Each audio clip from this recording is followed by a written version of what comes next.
Hello,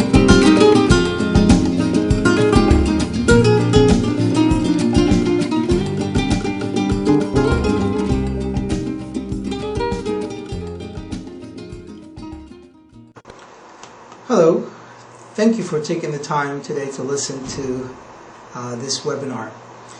There are multiple aspects that we have to worry about when we are concerned of running an office and developing business skills. What I've outlined here is 25 business skills to master, and it's the difference between what I've called hard skills and soft skills. Now, these things have been discussed throughout generations, literally from one opportunity to another.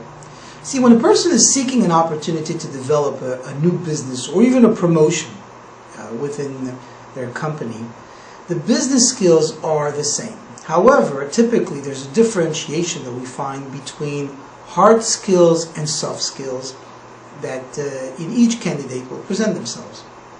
Hard skills, for instance, range from communication and analytical abilities to technical and computer knowledge of problem solving. There are issues with management and leadership.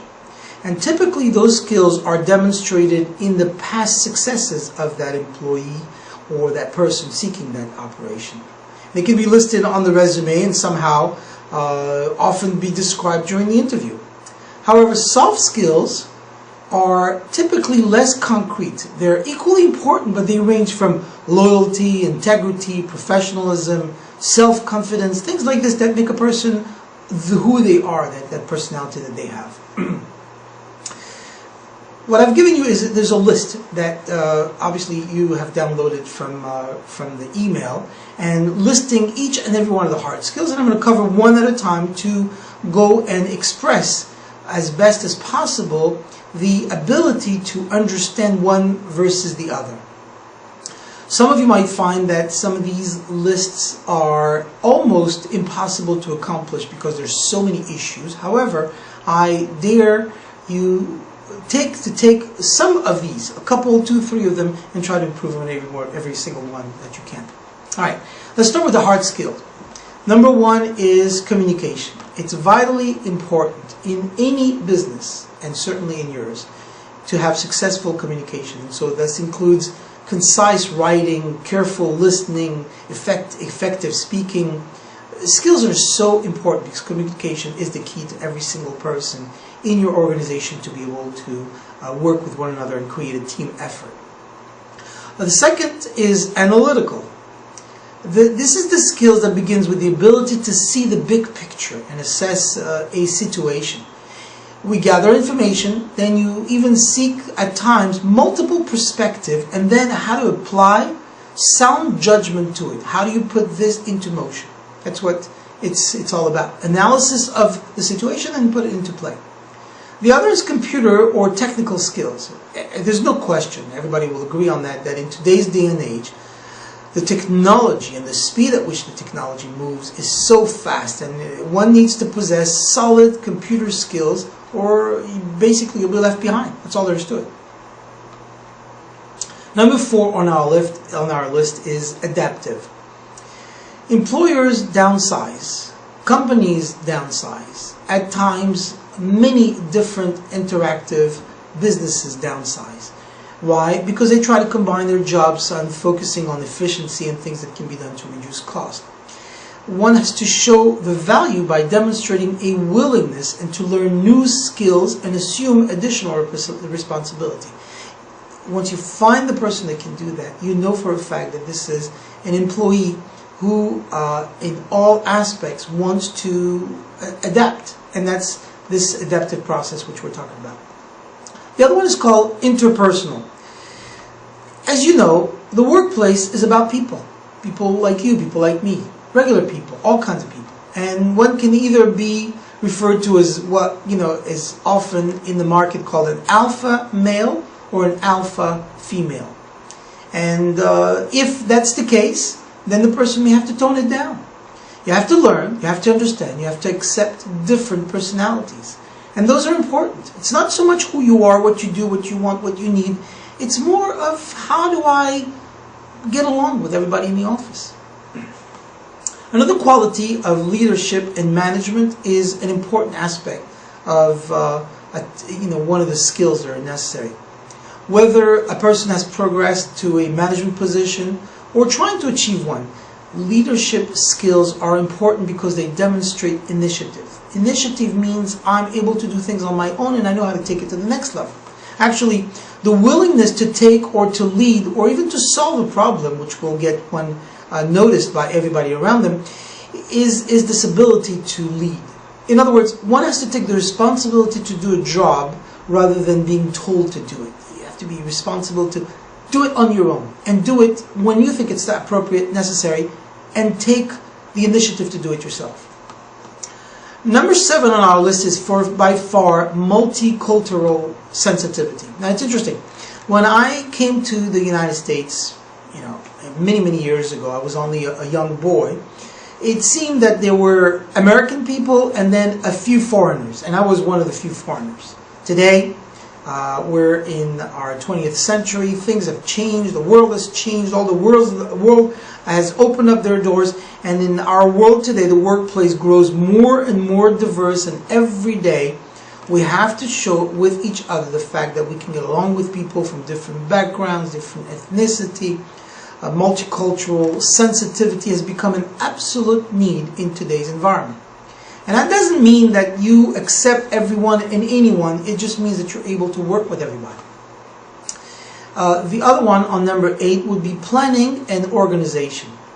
You see, if you can demonstrate that you can take the task from the beginning to the end and finish it by a specific designated time, that's called planning.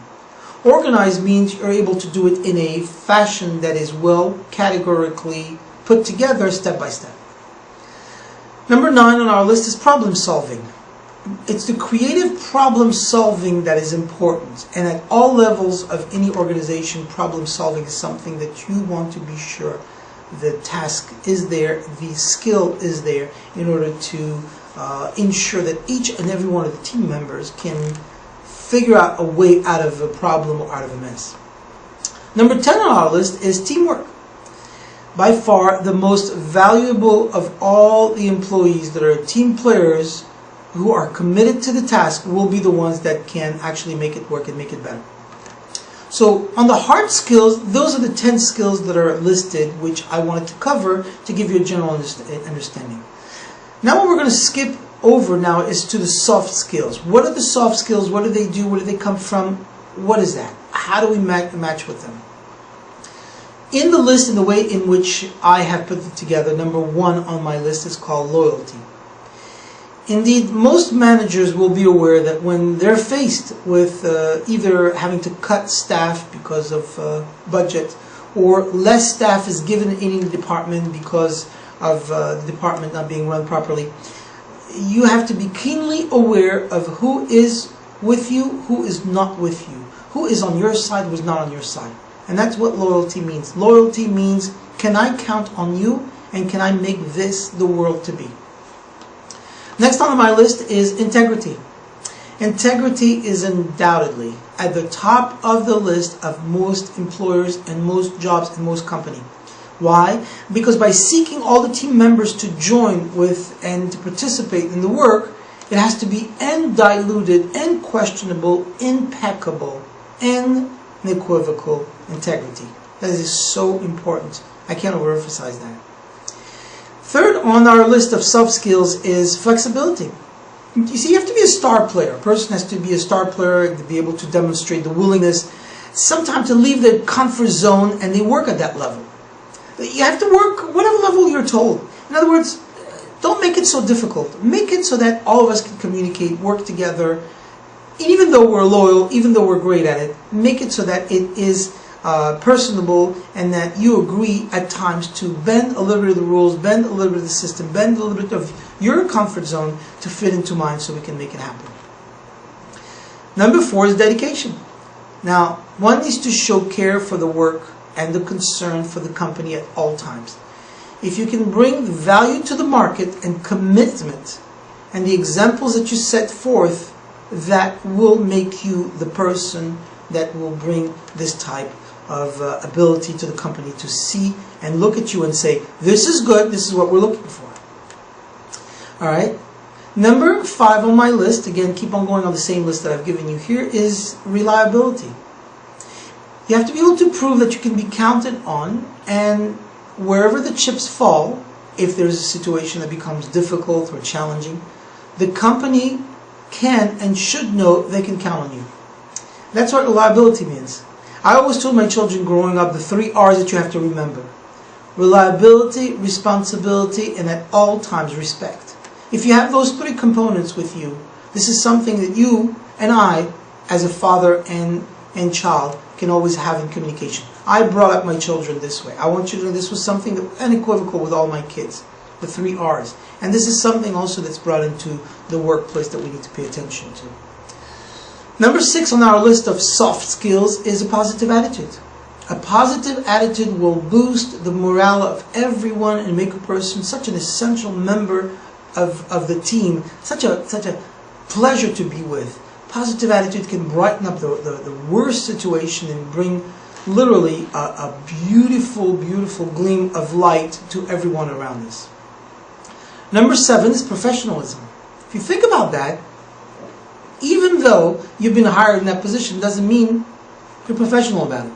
There are certain codes of conduct and a sign of maturity.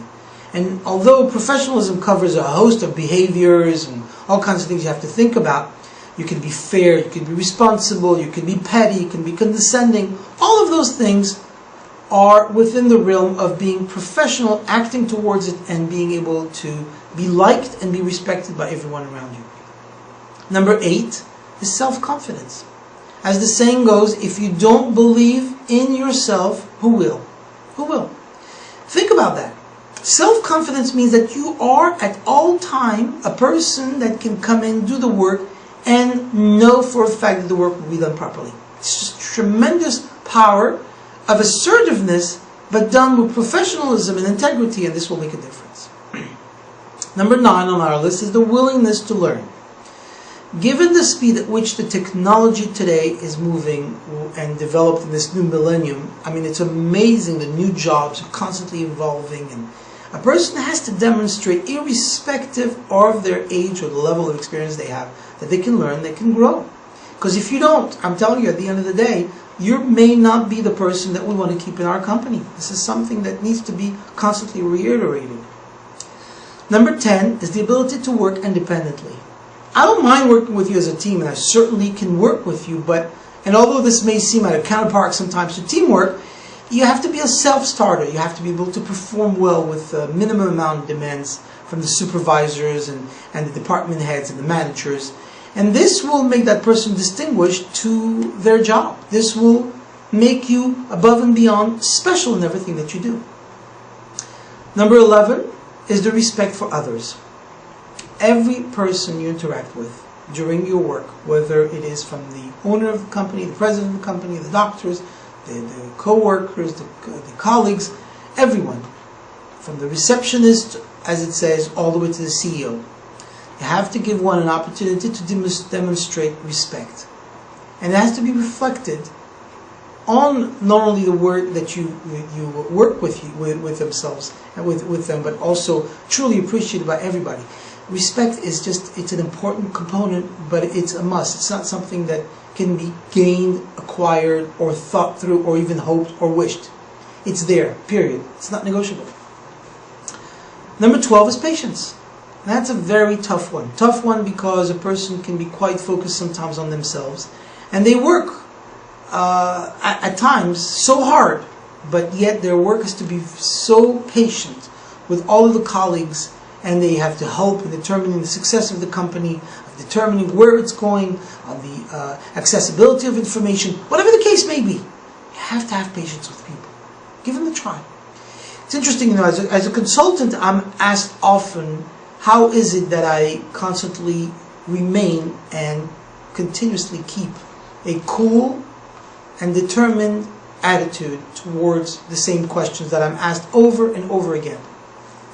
One of the tasks which I had, and the skills which I had to develop in all my many years of being a consultant, is actually right there, patience. I had to develop an appreciation for patience and an understanding that not everyone gets it right away. And so you have to get over and over and over again. And as can be demonstrated even at the seminars. Whatever the question is, let's explain it again and again until everybody gets it. Number 13 is to be a good listener. You see, besides the fact that listening is actually a sign of respect and patience for yourself and others, it is necessary to be able to constantly improve, not only by yourself but also with everybody else, improve on everything that you do. And the only way you can do that is by becoming a good listener. If you listen, if you hear about what you say, and you not only listen but pick up the clues of what it is that you're enhancing in the company, you will see that you'll bring tremendous skills and tremendous gain and success for the company. Number 14 is a difficult one, but is something that should be given to everybody, and that's the willingness to conduct research. You have to have the ability, the knowledge, or at least the ambition to go the extra mile and ask the question on things that you learn. We can often see that although sometimes it comes up on Google, doesn't mean it's true and accurate.